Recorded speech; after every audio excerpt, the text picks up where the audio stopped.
Quickly learn how to clear cache, okay, in Microsoft Edge browser from this video. Let's just get right into it. Okay, the first step you need to take is to click on your Edge browser for it to open once your PC is connected to the internet.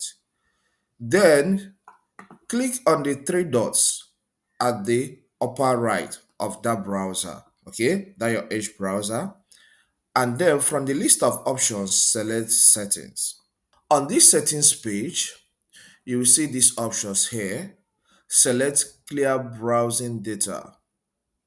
Okay, so this gives you some options of what you want to clear. Let's say you want to clear everything that has happened when it comes to that cached images and file. Okay, so click here and select all time. All right, after the auto selection, uncheck this by clicking into the box and uncheck this.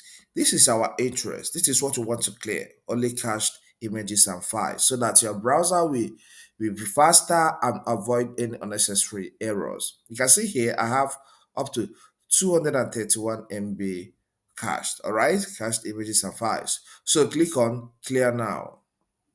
And with this, those cached are cleared. If you want to confirm if you really cleared it or not, you can start with the process again.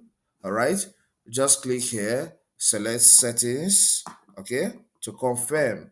And once you're here, you click on this clear browser data, and you can see this is just 2 MB because few things are happening at the background, okay?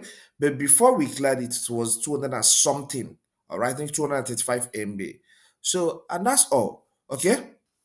I believe this content helps you. Please, if it does help, consider subscribing to this channel. Here we cover a lot on technology, YouTube education, and self-publishing.